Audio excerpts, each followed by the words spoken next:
말씀 가지고 모세의 손자 이런 제목으로 함께 연애 나누기로 합니다.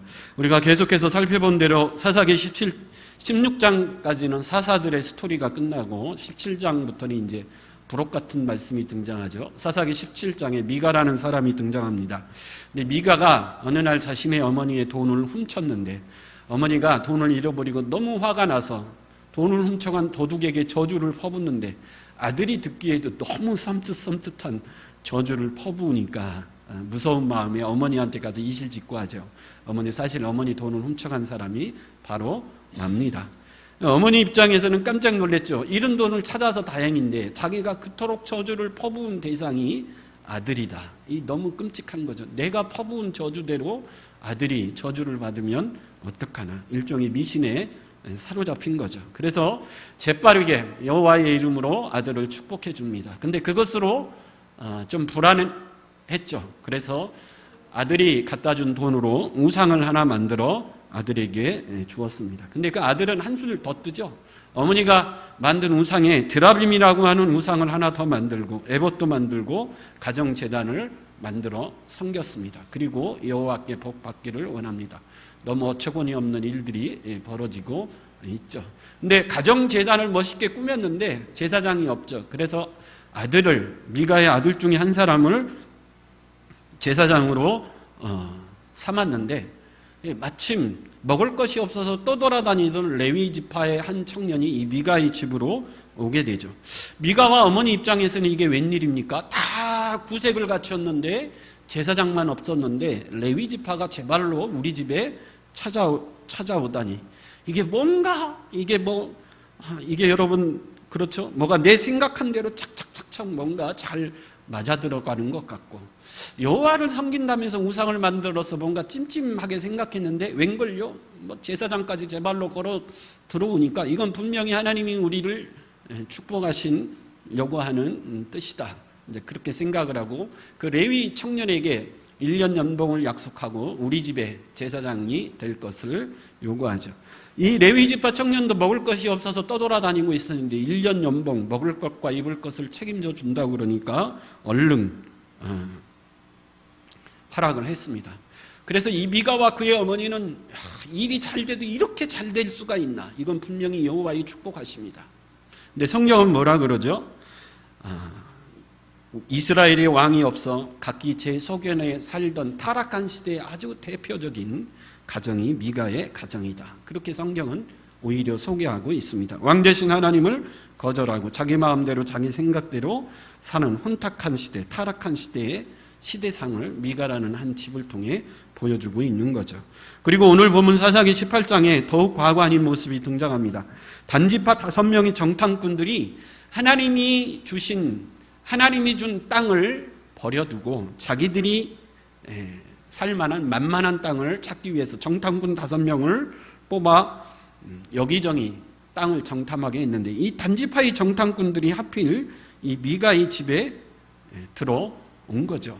그래서 이 레위 제사장을 만나게 됐는데 이 단지파의 5명의 정탐꾼도 이 레위 지파가 뭔가 잘못되어 있다는 것을 느꼈죠. 제사장이라 그러면 하나님의 성막이 있는 실로에 있어야지. 왜 이 에브라임 산지 꼭대기에 미가의 집에 와 있을까요? 그리고 제사장은 아론의 직계 자손만 제사장이 될 수 있는 레위 지파라고 제사장 옷인 에봇을 입고 제사장 노릇을 하고 있으니 이 단지파의 정탐꾼들도 뭔가 잘못된 제사장이다 느꼈겠죠.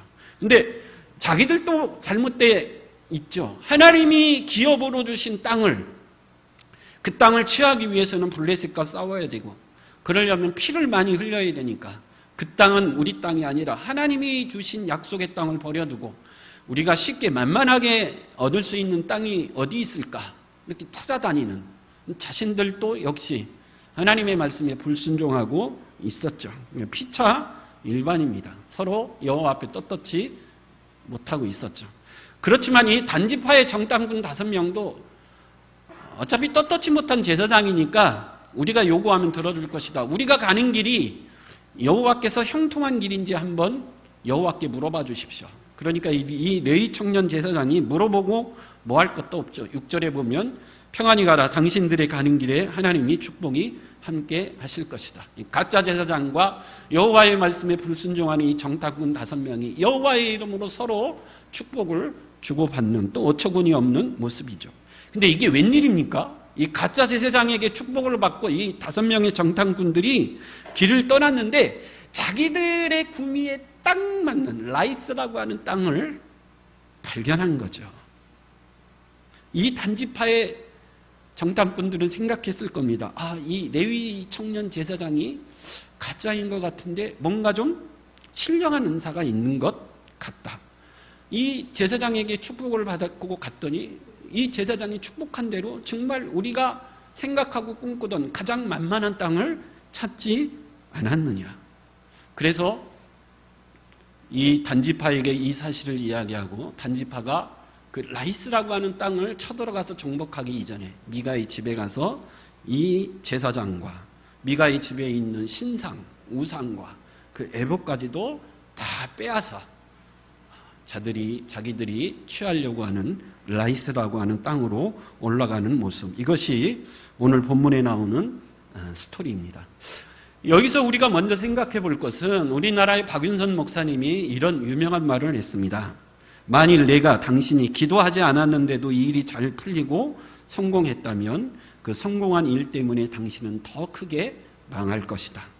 여러분, 우리가 하나님 앞에 예배하지도 않았고 기도하지도 않았고 말씀 중심의 믿음 생활도 하지 않았는데 뭔가 이 일이 잘 풀렸다면 그 잘 풀린 일 때문에 당신은 더 크게 뭐 할 것이다라는 거죠.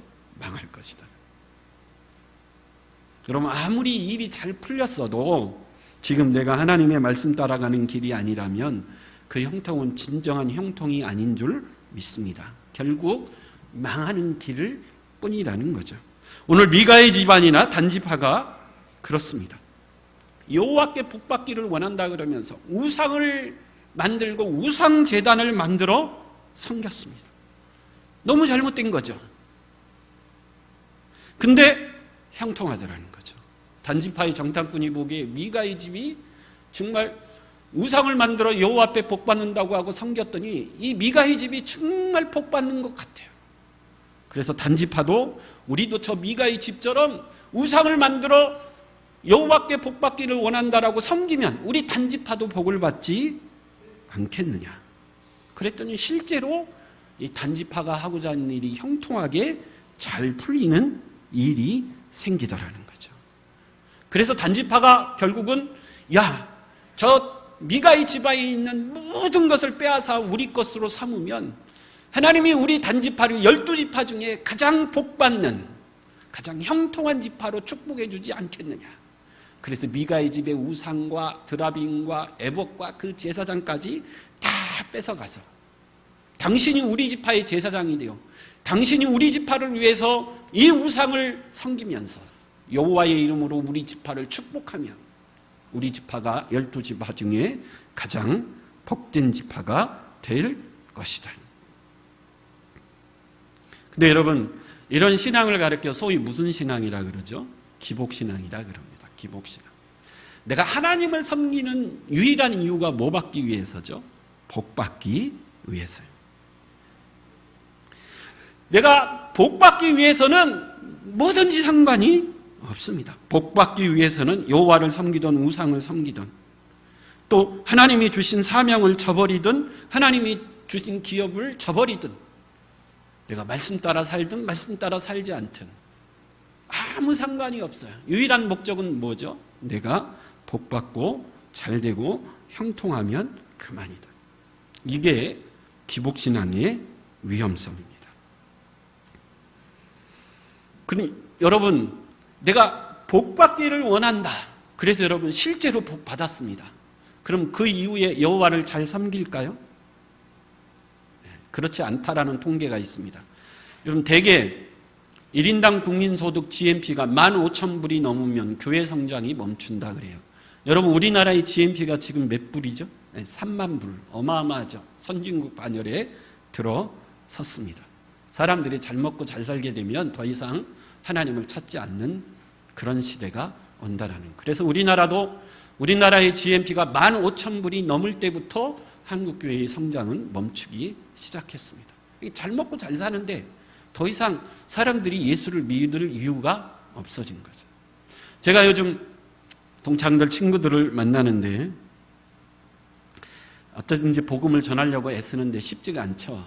뭐 이렇게 만나보면 여전히 힘들고 어렵게 사는 친구들이 많이 있습니다. 근데 그 중에 잘 나가는 친구들이 좀 있어요. 그래서 이번에 우연히 잘 나가는 친구한테 너 연봉 요즘 얼마나 받냐? 그랬더니 한 1억이 넘은지 좀 됐어. 그러더라고요. 깜짝 놀랐어요. 요즘 좀 잘 나가면 연봉 1억이 좀 넘는구나. 또 군인이나 경찰이나 공직에 있는 분들은 이제 뭐 1, 2년 있으면 정년이니까 자기 형편에서 오를 수 있는 최정상의 자리에 올라 있습니다. 여러분 그런 친구들한테 예수 믿어 복 받아라. 그럼 그 친구들이 뭐라 그럴 것 같아요? 너나 잘 믿고 복 받아. 나 잘 먹고 잘 살고 있어. 그런 말로 그들에게 복음을 전하기가 쉽지가 않습니다. 그래도 예수 믿어 그러면 그런 친구들은 처세술에 능통해 있습니다. 립 서비스를 잘해요. 거절을 안 합니다. 그래 종교 하나 좀 가져볼까? 뭐 종교 하나 갖는 것도 괜찮지. 립 서비스죠.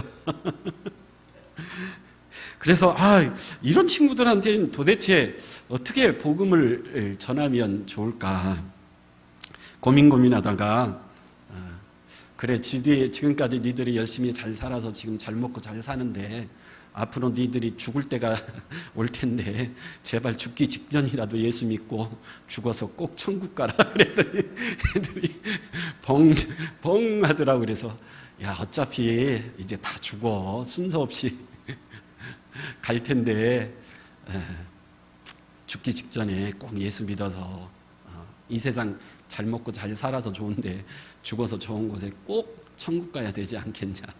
그러니까 죽기 직전이라도 꼭 예수 믿어라 그랬더니 아무 말을 않더라고요. 여러분 성경에는 하나님이 약속하신 이제 수많은 축복의 약속들이 있습니다. 근데 우리가 예수 믿는 이유가 그것이 유일한 목적이 되어서는 안 된다는 거죠. 예수님이 뭐라고 주기도문을 통해서 우리에게 가르쳐 주시죠? 그의 나라와 그의 의의를 먼저 뭐하라는 거죠? 구하라. 그러면 이 모든 것을 더하여 주시리라. 이 말은 우리가 예수 믿는 목적이 나의 유익과 만족이 아니고 하나님의 영광을 위해서, 하나님의 뜻이 이루어지기 위해서, 그것이 예수 믿는 목적이 되었을 때 하나님은 우리가 구하지 않아도 그 많은 것들을 더하여 주시는 분이 우리 하나님이신 줄 믿습니다. 요즘 새벽마다 베드로 전서를 강의하는데 여러분 베드로 전서는 베드로가 썼죠. 왜 썼냐면 초대교회의 핍박 가운데 있는 성도들에게 준 이제 위로하기 위해서 쓴 말씀입니다. 여러분 내가 베드로라면 여러분 한번 생각해 보십시오. 지금 초대교회는 극심한 로마 황제로부터의 엄청난 핍박 가운데 놓여 있습니다. 물론 유대인들에게도 핍박받고 이방인들에게도 핍박을 받았지만 로마 황제가 핍박을 가하는 그 핍박은 상상을 초월하는 핍박입니다. 많은 사람들이 원형 경기장에 끌려가서 짐승에게 잡혀먹고 불에 타려 화형당하고 순교하죠. 그 고난이 너무 심해서 카타콤이라고 하는 지하 공동묘지에 숨어 들어갈 수밖에 없었습니다. 가정을 버려야 되고요, 직장을 버려야 되고, 사업장을 버려야 되고, 정든 곳에서 쫓겨나가는 그런 아픔도 겪고 있었습니다. 근데 초대교회 성도들이 대부분 누구죠? 노예들이거나 노예 출신이었거나 그 당시에 인권에 상대적으로 취약했던 여인들이 대부분 초대교회를 이루고 있었어요. 여러분 노예로서 힘들게 살다가 누군가 복음을 전해서 예수 믿어 앞으로는 예수님만을 위해서 살겠습니다. 내 남은 인생 주를 위해 살아가겠습니다. 그렇게 결단한 사람들입니다. 그래서 사도행전에 보면 초대교회 성도들은 날마다 모여 기도하고 하나님을 예배하기에 힘썼고 내 것을 내 것이라 여기지 않고 다 사도들 앞에 내놓아 함께 유무상통하는 공동체였다 그럽니다. 그랬더니 하나님이 날마다 믿는 자들을 더하게 하시는 놀라운 부흥을 허락하셨어요. 근데 여러분 로마 황제라고 하는 상상을 초월한 엄청난 박해 가운데 초대교회 성도들이 처하게 된 겁니다. 여러분들이 베드로라면 그런 성도들에게 어떤 메시지, 어떤 말씀을 전하겠습니까? 제가 신방할 때마다 너무 힘들 때가 있어요. 사업을 망했는데 목사님 와서 예배 좀 부탁드립니다. 그럼 사업이 망해서 문 닫는데 신방하러 가서 여러분 어떤 설교를 하겠습니까? 근데 오히려 누가 누구를 위로하는지 모를 때가 있어요. 가면은 막 힘들다고 우는 성도도 있지만 제가 가면은 목사님 어제 밤 잠 못 주무셨죠? 목사님 걱정하지 마십시오. 저 다시 일어설 수 있습니다. 목사님 기도만 해주시면 됩니다. 목사님 밤잠 못 주무시지 마시고 식사 잘하시고 이게 누가 누구를 위로하는 건지 헷갈릴 때가 종종 있어요. 여러분 막 이중고 삼중고 가정이 깨져서 이혼했는데 사업도 망하고 몸에 몹쓸 병도 걸리고 그런 이중 삼중 고통에 살아있는 분들을 신방하러 갈 때 도대체 무슨 말씀을 준비해서 어떻게 그분에게 말씀을 전할까? 보통 고민이 될 때가 많이 있습니다. 여러분들이 베드로라면 로마 황제의 그 극심한 고통 가운데 처한 성도들, 잡히면 순교당할 수 있고 살던 고향에서 쫓겨났고 사업장과 직장을 다 잃어버렸고 그런 분들에게 여러분 도대체 무슨 메시지를 전하겠습니까? 사도 베드로는 그들에게 설교를 하는데 먼저 베드로전서 1장 6절에서 7절 한번 읽어보겠습니다.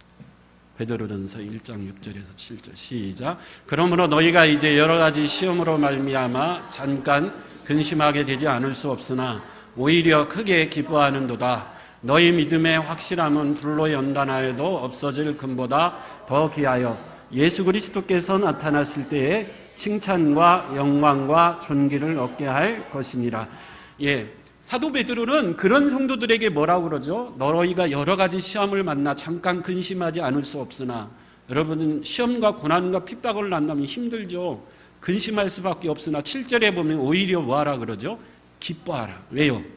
그 고난을 통해서 너희의 믿음이 정금같이 되어서 마지막 때에 주께서 칭찬과 영광과 존귀를 받을 것이니 고난이 찾아왔다고 눈물 흘리지 말고 오히려 뭐하라 그러죠? 기뻐하라. 여러분들이 사업이 망해서 제가 신방 갔는데 사업이 망했습니까? 기뻐하십시오. 그럼 여러분 뭐라 그럴 것 같아요? 근데 베드로는 극심한 핍박 가운데 있는 초대교회 성도들에게 오히려 뭐하라 그러죠? 기뻐하라. 너의 믿음이 정금같이 될 것이기 때문에. 여러분, 정금 같은 믿음은 어떤 믿음일까요? 제가 생각하기에는 하박국 3장 15절에서 17절의 말씀이 정금 같은 믿음이라고 생각하는데 우리 같이 한번 읽어보겠습니다. 시작. 주께서 말을 타시고 바다 곧 큰 물의 파도를 밟으셨나이다. 내가 들었으므로 내 창자가 흔들렸고 그 목소리로 말미암아 내 입술이 떨렸도다. 무리가 무리를 치러 올라오는 환난 날을 내가 기다림으로 썩이는 것이 내 뼈에 들어왔으며 내 몸은 내 처소에서 떨리는도다. 비록 무화과 나무가 무성하지 못하며 포도나무에 열매가 없으며 감람나무에 소출이 없으며 밭에 먹을 것이 없으며 우리의 양이 없으며 외양간에 소가 없을지라도 난 여호와로 인하여 기뻐하고 난 구원의 하나님으로 인하여 즐거워하리로다. 여러분, 창자가 흔들리고 입술이 떨리고 뼈가 썩어지는 환난이 찾아왔을지라도, 여러분, 그런 환난이 왔기 때문에 무화과 나무에 열매 없고 논밭에 소출이 없고 외양간에 소가 없습니다. 아무것도 없습니다. 그럴지라도 뭐 한다고요? 난 여호와로 인하여 기뻐하리라. 난 구원의 하나님만으로 인하여 뭐 할 것이다? 즐거워할지어다. 이런 정금 같은 믿음은 뭘 통해서 만들어진다고요? 고난과 핍박을 통해서 만들어진다라는 거죠. 그래서 그런 고난이 찾아왔거들랑 오히려 뭐하라 그러죠? 기뻐하라. 그리고 몇 가지 더 이유를 설명하고 있지만 알고 싶으면 새벽 예배에 나오시고요. 고난이 주는 유익들을 베드로가 계속 설명하면서 우리 베드로전서 4장 12절에서 13절에 마지막 이렇게 또 말합니다. 베드로전서 4장 12절 13절 시작. 사랑하는 자들아 너희를 연단하려고 오는 불시험을 이상한 일 당하는 것 같이 이상히 여기지 말고 오히려 너희가 그리스도의 고난에 참여하는 것으로 즐거워하라. 이는 그의 영광을 나타났을 때에 너희로 즐거워하고 기뻐하게 하려 함이라. 베드로가 결론이 뭐죠? 지금 너희가 당하는 시험 말고 지금보다도 더 혹독한 무슨 시험이 온다고요? 불시험이 올 것이다. 그럴지라도 이상히 여기지 말고, 그럴지라도 낙심하지 말고, 그럴지라도 배교하지 말고 오히려 뭐하라고요? 기뻐하고 즐거워하라. 그 시험을 너희가 참고 있니하고 견뎌내면 반드시 주께서 마지막 때에 우리에게 축복하실 그 날이 있을 줄 믿습니다. 정금 같은 믿음은요, 병 고치고 귀신 내쫓고, 이게 정금 같은 믿음이 아니에요. 그런 믿음이 주님이 기뻐하시는 믿음이 아닙니다. 예수님이 뭐라고 그래요? 주의 이름으로 병 고치고 주의 이름으로 난리를 쳤는데 예수님이 뭐라고 그래요? 난 너를 도무지 모르겠다. 그럼 우리의 믿음은 언제 빛나는가? 고난과 환난과 핍박이 찾아왔을 때, 그때 여러분 우리의 믿음이 정금같이 빛날 수 있을 때입니다. 그래서 여러분 어떤 환경과 상황 가운데 있든지 난 구원의 여호와 한 분만으로 기뻐하는, 나를 구원하신 하나님 한 분만으로 즐거워하는 그 정금 같은 믿음으로 살아갈 수 있길 간절히 축원합니다. 오늘 미가와 이 단지파는 오직 복받기만을 원했어요. 오직 형통하기만을 원했어요. 오직 잘되기만을 원했어요. 그것이 여호와를 섬기는 것이든 우상을 만들어 우상제단을 만들어 섬기는 것든 상관이 없습니다.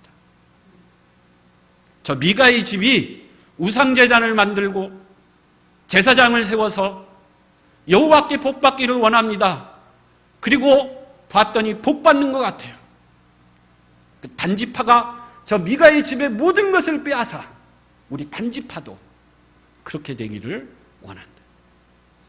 여호와께 복받기를 원한다 그래서 어떻게 우상을 만들어 섬기고 있습니까?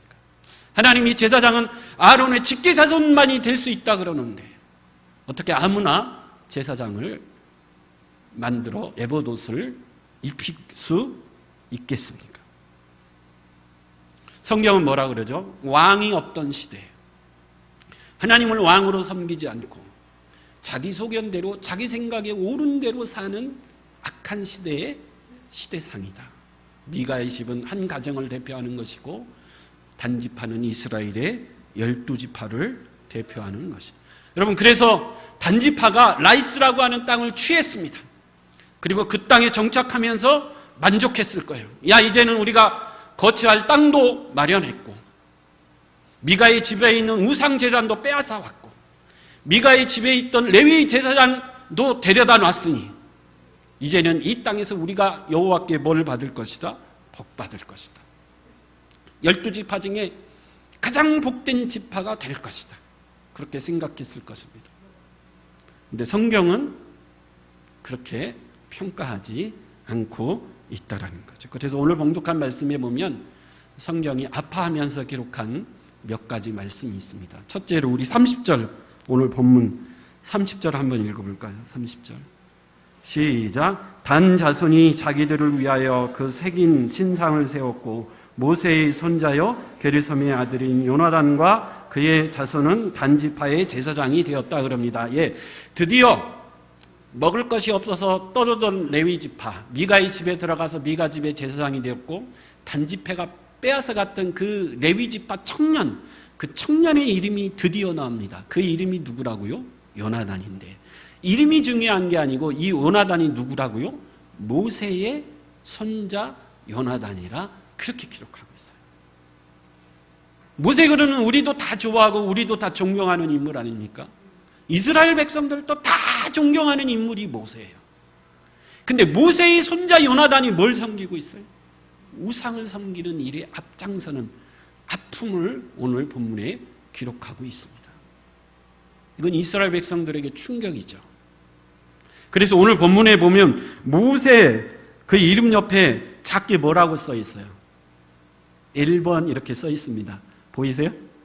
네, 그걸 풋노트라 그러는데 맨 밑에 가면 그 1번에 대한 설명이 나와 있습니다. 뭐라고 써 있죠? 또는 므낫세라. 이건 무슨 말이죠? 성경 원본이 없고 필사본만이 남아있는데 이스라엘 서기관들이 성경을 필사하다가 모세의 손자 요나단이 이 짓을 했다라는 것이 너무 창피한 거예요. 그래서 어떤 사본에는 히브리어 모세라는 이름에 점 하나를 찍으면 뭐라고 읽혀져요? 므낫세라고 읽혀집니다. 다른 차이. 모세라는 히브리 이름에 점만 하나만 딱 찍어 놓으면 모세라고 읽히지 않고 므낫세라고 읽혀져요. 그래서 성경을 필사하다가 이건 우리 이스라엘의 역사상 수치다. 어떻게 모세의 손자가 이런 짓을 할 수 있는가? 그래서 서기관이 성경을 필사하다가 모세 이름 앞에 뭐 하나를 더 찍은 거죠? 점 하나를 딱 찍은 사본도 있다라는. 그만큼 모세의 손자가 이 짓을 했다라는 것은 이스라엘 백성들에게 너무 충격적이고 너무 수치스러운 일이었다라는 거죠. 근데 30절 하반절에 뭐라 그러죠? 그 땅 백성이 사로잡히는 날까지 이르렀더라. 이게 무슨 말이죠? 여러분, 이스라엘이 결국 나라가 망해서 이방의 포로로 잡혀갔는데 하나님을 섬기지 않고 우상을 섬겼어요. 하나님이 부지런히 선지자들을 보냈지만 그들이 돌이키지 않고 끝까지 우상을 섬기니 하나님은 북왕국 이스라엘을 아수르에, 남왕국 유다를 바벨론에 멸망시키고 다 포로로 잡혀가게 만들었습니다. 그렇게 여러분, 이스라엘 백성들이 우상을 섬기다가 이방의 포로가 된 직접적인 원인이 어디에 있다고요? 30절에 있다. 모세의 후손인 손자인 요나단이 단지파를 따라가서 그 단이라는 곳에 우상제단을 만들어 우상을 섬기는 그 일이 결국 이스라엘 12지파 전체의 바이러스처럼 퍼져버려서 이스라엘이 나라가 망하고 이방의 포로가 되는 직접적인 뭐가 되었다라는 거죠? 원인이 되었다라는 거죠. 31절에 뭐라고 이야기합니까? 31절 읽어보겠습니다. 시작. 하나님의 집이 실로에 있을 동안에 미가가 만든 바 새긴 신상이 단 자손에게 있었더라. 분명히 실로에는 뭐가 있었다고요? 하나님의 집인 성막이 뻗어시 있었더라는 거죠. 실로에 하나님의 성막이 있어 이스라엘 백성들이 그 성막에서 제사드리고 예배드리는 일이 버젓이 행해지고 있는데 단지파는 단이라는 이스라엘의 북쪽 끝에 가서 우상을 만들고 버젓이 우상을 섬기는 일을 대놓고 했다라는 거예요. 그리고 그 일이 결국 이스라엘이 나라가 망하고 이방의 포로가 되는 직접적인 원인이요, 출발점이요, 계기가 되었다라는 거예요. 그럼 하나님이 이 단지파를 그냥 놔뒀을까요? 아니죠. 우리 요한계시록 7장 5절에서 8절 말씀을 읽어보면 읽지는 않겠어요.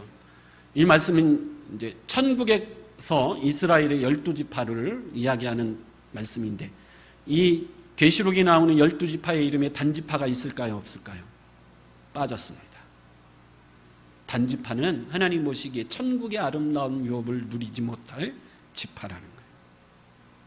그래서 단지파의 이름이 성경에서 서서히 사라지고 나중에는 아예 역사 속에서 단지파는 사라집니다. 하나님의 천국에서 누릴 복의 유업의 이름에서도 단지파가 빠져요. 근데 어떤 목사님은 이 사라진 단지파가 어디로 갔을까? 이 단지파가 동쪽으로 가서 누가 됐다 그러죠? 우리 한민족의 조상이 됐다 그래요. 왜요? 우리 조상의 선조 단군이 왜 단시냐? 단지파의 후손이라 단시고 우리나라 민족이 왜 흰옷을 입은 백이 민족이냐? 제사장들이 뭔 옷을 입었죠? 흰옷을 입었기 때문에 우리 한민족도 흰옷을 입었고 뭐 6월절에 어린 양을 잡아 문설주에 양의 피를 뿌리듯 뭐 우리나라에 그게 무슨 전통이 있어 동짓날에 붉은 팥죽을 먹고 이렇게 뭐 문지방에 뿌리는 이런 전통도 다 단지파의 후손이기 때문에 우리 한민족은 단지파의 사라진 후손이 이렇게 또 몇 가지 주장이 있습니다. 그래서 우리는 단지파의 후손이다 그러는데 모르겠습니다. 제 생각에는 말도 안 되는 얘기인데 여러분 단지파는 이스라엘의 수치죠. 모세의 손자 요나단이 이스라엘의 수치였듯 단지파도 그 끝쪽 라이스라고 하는 땅을 정복해서 그 끝 라이스라는 땅을 무슨 이름으로 고쳤죠? 단이라는 이름으로 고쳤어요. 그래서 이스라엘 역사 내내 단과 베델에 뭐가 있었죠? 금송아지를 섬기는 우상제단이 있었습니다. 그래서 이스라엘 백성들이 여호와를 버리고 단과 베델에 있는 금송아지를 섬기다가 망한 거예요.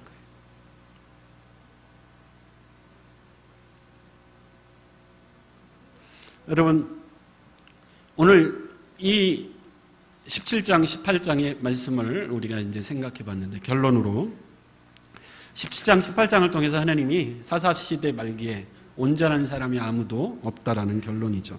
단지파도 엉망이고 미가도 엉망이고 레위인도 엉망이고 다. 여러분, 모세의 손자 요나단이 그랬다라는 것은 뭘 이야기하는 거죠? 모세의 손자 요나단이 이랬다면 다른 집은 뭐 할 필요도 없다? 볼 필요도 없다라는 거예요. 모세의 손자가 이 짓을 했다 그러면 이스라엘의 다른 집은 말할 필요도 없고 볼 필요도 없다라는 거예요. 그래서 나중에 사무엘 상에 보면 사무엘 선지자가 일어나 온 백성들을 미스바에 모아놓고 미스바 대부흥송회를 통해 이스라엘의 회개를 촉구하는 그런 사무엘서와 연결이 됩니다. 그래서 여러분, 오늘 말씀을 통해서 미가가 왜 저럴까? 단지파가 왜 저럴까? 모세의 손자가 왜 그럴까? 한심하다. 여러분, 항상 말씀은 누구를 돌아보라고 주시는 말씀이죠? 나를 돌아봐라. 나. 다른 사람은 볼 거 없고 하나님이 주시는 말씀을 통해서 나를 돌아보라는 거예요. 나를. 나는 어떤가? 나는 미가의 집과 같지 않은가? 우리 가정은 단지파와 같지 않은가? 여러분, 성직자들은 나는 이 본문에 나오는 레위 제사장 같이 먹을 것을 찾아서 이리저리 방황하고 헤매이다가 결국 우상을 섬기는 그런 사람들이 아닌가? 나를 돌아봐요. 나를. 그래서 여러분, 하나님이 기뻐하시는 믿음은 다른 믿음이 아닙니다. 우리 인생의 유일한 목자여 왕 되신 분은 하나님 한 분뿐이신 줄 믿습니다. 그 인생의 왕 되시고 목자 되신 하나님이 인도하시는 대로 나는 순종하며 나아갈 것이고, 어떤 환경 가운데 있든지 나를 구원하신 그 여호와 한 분만으로 만족하며 그 하나님으로 인하여 즐거워하는 신앙, 그의 나라와 그의 일을 먼저 구하는 믿음. 어떤 환난과 핍박과 고난이 있을지라도 하나님이 이것을 통해 나를 정금같이 세울 것이다라는 그 확신을 가지고 흔들리지 않고 하나님을 배반하지 않고 끝까지 믿음의 길을 걸어갈 수 있는 저와 여러분들의 생이 될 수 있길 간절히 축원합니다.